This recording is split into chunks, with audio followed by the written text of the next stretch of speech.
Pertemuan dua tokoh partai politik yaitu Ketua Umum Partai Gerindra Prabowo Subianto dan Ketua Umum Partai Nasdem Surya Paloh tentu menarik perhatian. Seperti diketahui Partai Gerindra dan Nasdem memang sama-sama belum tergabung dalam poros koalisi manapun.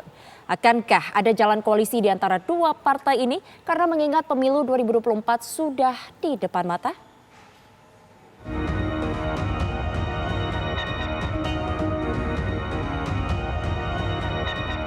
Sebelumnya, Prabowo Subianto yang sibuk dengan tugas utamanya sebagai Menteri Pertahanan Republik Indonesia terus melakukan silaturahmi ke berbagai organisasi dan tokoh nasional di tanah air. Mengingat Prabowo Subianto telah diusung oleh partainya sebagai calon presiden. Sedangkan Surya Paloh tengah mempersiapkan rapat kerja nasional atau Rakernas Partai Nasdem yang akan digelar pada pertengahan Juni nanti. Rakernas Partai Nasdem akan menghasilkan rekomendasi sejumlah nama calon presiden untuk diusung dalam Pilpres 2024. Apakah Partai Nasdem sudah membidik nama capres dan cawapres untuk dihadirkan dalam forum Rakernas? Hal ini wajar apabila kemudian menimbulkan pertanyaan, apakah pemikiran kedua tokoh bangsa ini yang dasarnya ingin memikirkan bangsa bisa mengarah kepada penentuan calon presiden yang akan didukung oleh kedua partai. Wajar-wajar saja, apalagi kalau menurut perhitungan apabila dua partai ini kemudian berkoalisi, cukup itu untuk memajukan calon presiden 2024. Namun hal itu masih jauh. Baik, Kang, jadi dasarnya tentu saja harus ada dulu komunikasi dan silaturahmi yang erat, yang membuka berbagai macam kemungkinan.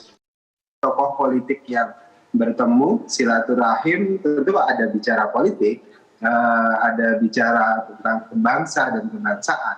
Dan Pak Prabowo seperti tadi saya sebutkan, terbiasa untuk berkomunikasi dan berdiskusi serta bersilaturahim dengan siapapun, baik itu dengan Ibu Megawati, baik itu dengan Pak Surya Paloh, baik itu dengan yang lainnya. Jadi pada prinsipnya kan salah satu pimpinan politik, pemimpin bangsa yang punya track record bisa bekerja sama dengan siapapun di Indonesia ini adalah Pak Prabowo Subianto. Beliau pernah bekerja sama secara politik dengan PDI Perjuangan dan Ibu Megawati, kemudian di kutub yang lain beliau pernah bekerja sama dengan PKS, PAN dan sebagainya, Golkar, dan semua elemen bangsa, semua kelompok politik itu pernah bekerja sama dengan Pak Prabowo. Semuanya terkoneksi dengan Pak Prabowo.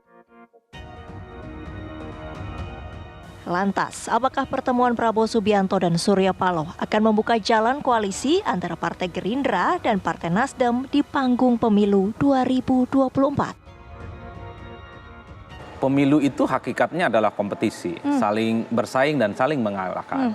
Menghilangkan kompetisi dalam pemilu itu satu hal yang sangat mungkin dan itu nggak mungkin bisa dihilangkan ya.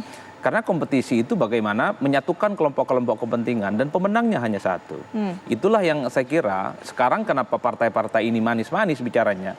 Karena sedang membangun kemungkinan soal bagaimana mereka membangun politik koalisional menuju jalan panjang 2024. Yang saya sering bicarakan dan juga sering kita dengar dalam berbagai forum diskusi oleh para elit itu menghilangkan polarisasi politik ya. Polarisasi itu nggak bisa dihilangkan. Polarisasi itu terfragmentasi dari dukungan-dukungan politik oleh partai, dukungan-dukungan politik pada calon, dukung Jokowi, dukung Prabowo. Itu kan sudah terpolarisasi. Pada dasarnya politik itu adalah kompetisi bersaing dan hanya memperebutkan satu kursi politik. Yang tidak boleh dari fragmentasi politik, dari polarisasi itu adalah kalau menggunakan cara-cara fitnah, hoax, membabi buta gitu ya, kemudian menjual isu-isu agama yang sebenarnya itu tidak terlampau penting untuk kepentingan politik elektoral. Yang dibicarakan tadi itu soal kemungkinan memperkenalkan nama Anies dengan Ganjar di Pilpres 2024. Itu yang kemudian menjadi tarikan korespondensi yang kemudian seakan-akan Pak Paloh yang sejak awal bicara tentang soal kemungkinan menduetkan tokoh ini disonding ke banyak tempat. Bahwa Prabowo ingin maju, ya. Bahwa ada kepentingan politik lain, ya. Tapi Inilah yang saya kira manuver-manuver politik ke depan yang harus dilihat secara utuh. Yang ketiga yang tidak kalah pentingnya, kalau kemudian misalnya nanti terjadi koalisi antara Gerindra dengan Nasdem, saya kok membayangkan di Pilpres 2024 yang akan datang itu ada 4 poros. 4 poros, baik. Satu nih, anggaplah PDIP itu jomblo. Karena PDIP itu adalah satu-satunya partai politik yang sebenarnya bukan hanya punya golden ticket, tapi dia punya boarding pass untuk mengusulkan capres dan cawapres sendiri. Mungkin Puan yang akan diusung nanti. Baik. Ataupun mungkin yang lainnya sebagai partner untuk menggenapi posisi capres dan cawapres. Yang kedua adalah poros KIB. Yang ketiga misalnya poros Nasdem dan Gerindra. Yang ketiga menyisakan 3 partai politik. Ada PKS, ada Demokrat dan ada PKB. Ini tentu yang kemudian diharapkan oleh begitu banyak orang. Lalu, akankah ada jalan koalisi di antara 2 partai ini? Tim TV One mengabarkan.